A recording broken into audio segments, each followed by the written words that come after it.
हमारा जो टॉपिक चल रहा था वो चल रहा था ट्रीटमेंट ऑफ इंजरीज, जिसमें से हमने दो को, जॉइंट्स को और सॉफ्ट टिश्यूज इंजरीज को क्लियर कर लिया था कि उसका कॉन्सेप्ट क्या होता है, वो कैसे उसको ट्रीटमेंट किया जाता है। अब उसके आगे आज treatment of bone injuries. Bone injuries को जनरली हम क्या कहते हैं? फ्रैक्चर। क्या कहते हैं बच्चों? फ्रैक्चर। जो फ्रैक्चर हो जाता है ना बोन, हाँ फ्रैक्चर कहा जाता है उसको। बोन इंजरीज को फ्रैक्चर में काउंट किया जाता है। तो आज जो मैं आपको बताने जा रहा हूं वो फ्रैक्चर्स है। फ्रैक्चर्स को कैसे ठीक किया जाता है। तो सबसे पहला जो हमारा फ्रैक्चर है वो कौन सा है? Stress fracture. अब आपको मैं एक चीज और बता दूं बेटा जी कि इससे पहले मैंने 6 टाइप के आपको फ्रैक्चर पढ़ाए थे। जब बोन इंजरीज पढ़ाई थी तो मेनली स्पोर्ट्स में 6 टाइप के फ्रैक्चर आते थे, पर कुछ और एडिशनल फ्रैक्चर्स के बारे में यहाँ बताया गया है। जैसे ये सिंपल, जिसको हम सिंपल कहते थे कि वो एक जगह से। सर आपकी आवाज कट रही है। आपकी आवाज कट रही है बहुत ज्यादा।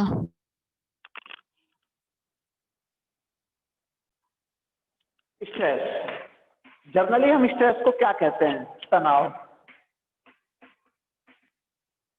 तनाव, तनाव वाला फ्रैक्चर। इसमें क्या होता है कि अपनी जगह से वो हट जाता है। जो फ्रैक्चर होता है वो अपनी जगह से हट जाता है। तो इसके लिए समझ में नहीं आ रहा।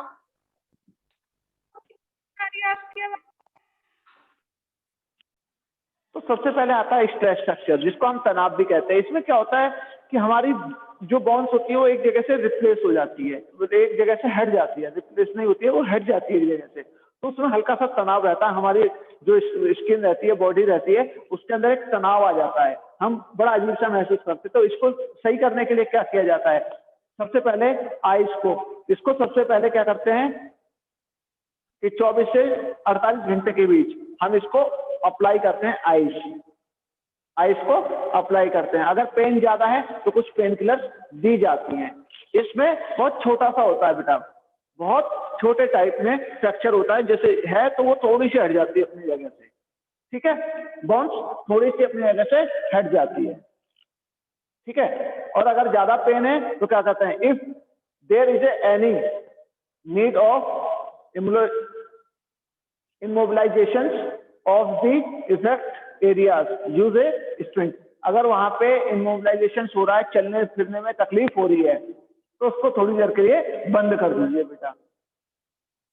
अगर स्वेलिंग घट रही है, ठीक है, तो वेट एरिया पे, तो वहां पे आराम आराम से चलने की कोशिश कीजिए 2 हफ्ते के बाद, अगर स्वेलिंग घट रही है तो। और 6 से 8 हफ्ते के बीच में ये फ्रैक्चर रेस्ट करने के बाद में खत्म हो जाता है। 6 से 8 हफ्ते के बीच, ठीक है। इसके बाद का सेकंड,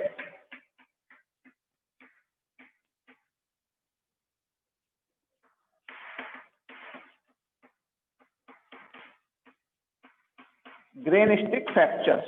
क्या था? Grain stick fracture. Grain stick fractures को मैंने क्या बताया था? जनरली छोटे बच्चों के हड्डियों में होने वाला फ्रैक्चर। ज्यादातर ये बच्चों में पाया जाता है। हाँ, छोटे बच्चों में पाया जाता है। उनकी बोन सॉफ्ट होती है और वो क्या होती है, अपनी जगह छोड़ देती है बच्चों के अंदर। जैसे हम बच्चों के हाथ वगैरह खींचते हैं, इस तरह से घुमाते हैं जब, तो उस पोजीशन में, या बच्चे को किसी को झटका मारा तो उसका हाथ उतर जाना, जनरल लैंग्वेज में वी कैन से हाथ का उतर जाना, पैर का उतर जाना, कहीं से भी, ठीक है। उस कंडीशंस में ग्रेन स्टिक फ्रैक्चर होता है। Treatment of grain stick fracture, most of fracture is involve arms and legs. हाथ और लेग्स के अंदर ज्यादा होता है। चलने फिरने में तकलीफ होती है, तो यहाँ पे प्रॉपर तरीके से बच्चों को रेस्ट दिया जाता है। अगर स्वेलिंग ज्यादा है फ्रैक्चर वाले स्थान पर, तो वहां पर उसको एंटीबायोटिक भी दी जा सकती है। एंटीबायोटिक बच्चे को दवाई दी जा सकती है, क्योंकि छोटा बच्चा होता है तो उसको एंटीबायोटिक दी जा सकती है।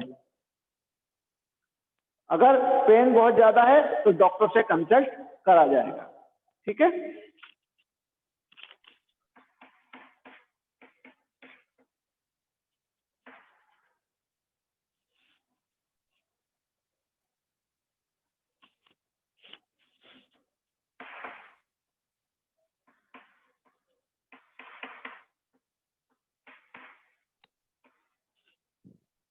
कम्युनिटेड फ्रैक्चर कौन सा बताया था बेटा मैंने?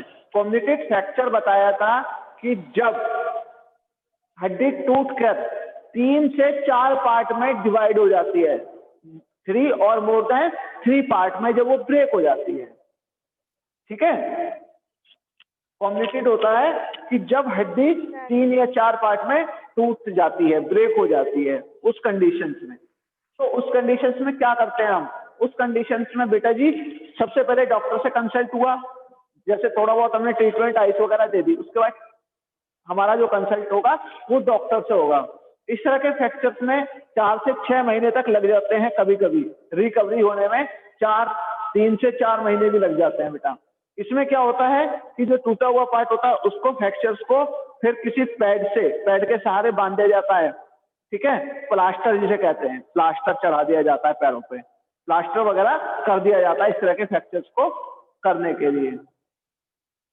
इसके बाद क्या होता है कि इसमें जब हड्डी टूट जाती है तो इसमें सपोर्ट लेके, स्टिक का या किसी क्रचेस का जिससे आगे चलते हैं, उसका सपोर्ट लेके, उस चीज का सपोर्ट लेके, ठीक है, हम आगे चलते हैं, पैर रखते हैं। और स्टार्टिंग में बहुत ज्यादा जब रिकवरी की तरफ जाते हैं तो बहुत ज्यादा हम इसमें मोबिलाइजेशन नहीं करते, बहुत सॉफ्ट तरीके से प्रोग्रेस करते हैं।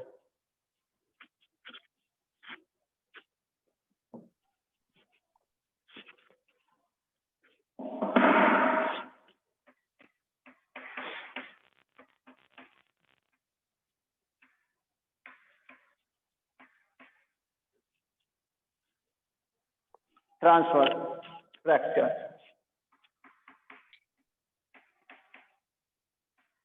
बेटा अजीब तरह का फ्रैक्चर होता है ये ट्रांसफर फ्रैक्चर। सबसे पहले ट्रांसफर फ्रैक्चर होता कैसा है ये देखना पड़ेगा। तो कभी आपने जहाज देखा है, जहाज जो एरोप्लेन होते हैं उसके 2 विंग्स होते हैं, तो उसमें जो एक विंग्स होता है वो कुछ अलग टाइप का होता है, वो ऐसा होता है जैसे बर्ड्स वगैरह के पंख होते हैं ना, पंख, जो पंख वगैरह होते हैं उस टाइप का होता है। ट्रांसफर में क्या होता है, जैसे जहाज होता है, एरोप्लेन होता है, तो उसके 2 विंग्स हो गए, जहाज के 2 पंख होते हैं, तो आप पंख को देखोगे वो ऐसे जाके ऐसे मुड़ता है, थोड़ा पतला इस टाइप से, यहां से सीधा गया फिर ऐसे उड़ेगा। और ऐसे ही जो पंख होते हैं पक्षियों के निकल जाते हैं, आप एक पंख को इंडिविजुअली निकाल के देखेंगे तो वो इस तरह से जाता है, इस तरह से ऊपर से जाएगा, इस तरह से चला जाएगा, इस तरह से मुड़ता है। तो इसमें हमारी बोन्स कुछ मुड़ जाती है, ट्रांसफर के अंदर कुछ मुड़ जाती है बेटा ट्रांसवर्स के अंदर। तो इसको क्या करते हैं, इसका ट्रीटमेंट करने के लिए कि उस पार्ट को सीधा करके बांध देते हैं, सबसे पहले सीधा करके बांध देते हैं, फिर आइस वगैरह से इसको ट्रीटमेंट करते हैं। पेन ज्यादा होता है, पेन रिलीफ देते हैं, और डॉक्टर से कंसल्ट करने का टाइम आता है तो डॉक्टर से भी कंसल्ट किया जाता है। ट्रांसफर ये जनरली क्या होता है कि इसमें थोड़ा सा पार्ट इस तरह से मुड़ जाता है, हड्डी इस तरह से बोन्स जो है बैंड हो जाती है, बैंड हो जाती है इसमें।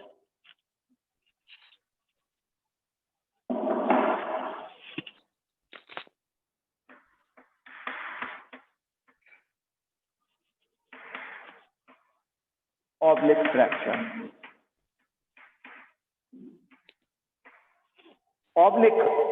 ऑब्लिक क्या होता है बेटा? कभी भी आप देखते हैं हम लिखने पढ़ने में ऑब्लिक का यूज करते हैं, ये 1/2, 1/2, 5/6, इस तरह ऑब्लिक ये निशान होता है। तो इसके अंदर ऑब्लिक फ्रैक्चर क्यों कहा गया है? इसे ऑब्लिक फ्रैक्चर इसलिए कहा गया है कि इसके अंदर जो हमारी बोन्स होती है वो हमारी बोन्स कुछ इस शेप में चली जाती है, तिरछा, जिसे तिरछा कहा जाता है, तिरछे पार्ट में चली जाती है। ऑब्लिक का यही तो होता है, तिरछा हो जाता है, तो ये तिरछा हो जाता है, इसमें हमारी बोन्स तिरछी हो जाती है। और जब तिरछी हो जाती है तो इसमें पेन बहुत ज्यादा होता है बेटा। तो पेन ज्यादा के लिए पेन रिलीफ देके इसको धीरे धीरे इसको स्ट्रेट किया जाता है। इसमें सपोर्ट लगा के किसी चीज से सपोर्ट लगा के इसको सीधा किया जाता है। ये सपोर्ट ये ऐसे थी, फ्रैक्चर हुआ, ये धीरे धीरे इस तरह हो गई, अब यहाँ से इसको कंप्रेस करके, कंप्रेशन वाला पार्ट जो होता है प्राइस का, कंप्रेशन वाले पार्ट से इसको हम ट्रीट करते हैं और धीरे धीरे धीरे इसको बांधते हुए एक जगह लाते हैं, इसको वापस इसकी कंडीशंस में लाना होता है। और सिक्स्थ क्या था? इम्पैक्टेड फ्रैक्चर था।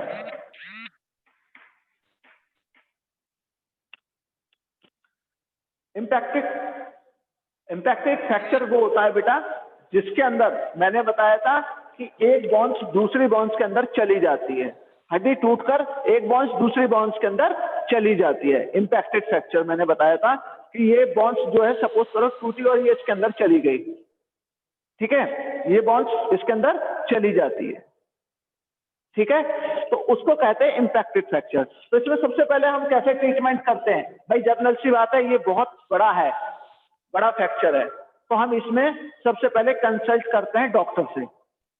डॉक्टर जब ट्रीटमेंट करके इसको रिकवरी का टाइम आता है तो तब हम इस पे प्राइस को अप्लाई कर सकते हैं।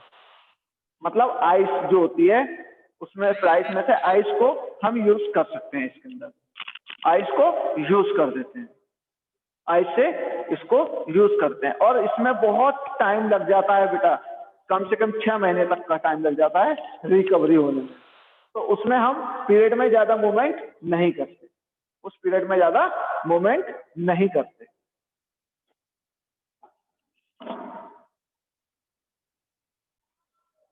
बेटा जो आज की हमारी लाइफ है वो मेटलिस्टिक लाइफ है, भौतिकवादी चीजें हैं, हम बहुत सारी चीजों से घिरे पड़े हैं चारों तरफ से, बहुत सारी हमारे पास सामान है आजकल, बहुत सारे मेटलिस्टिक थिंग्स हैं, ठीक है, क्योंकि हमारे पास इतने संसाधन हो गए हैं कि जिसमें ना केवल स्पोर्ट्स के अंदर बल्कि उन सामानों से हमें और भी कुछ ऐसा जनरली खतरा हो गया है।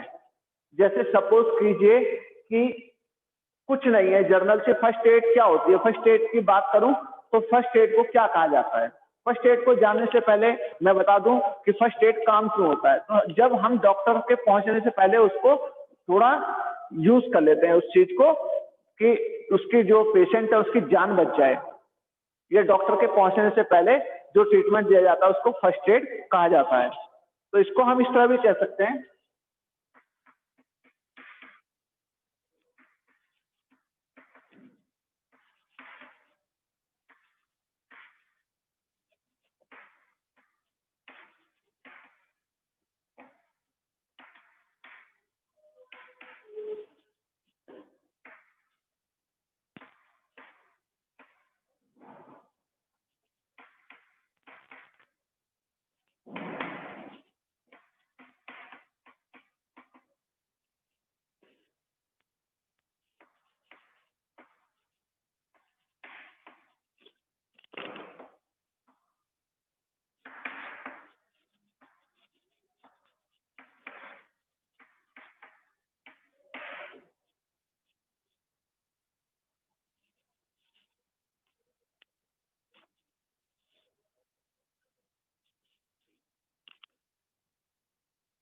First aid is a help which given to wounded and accidental victim before arrival of a doctor.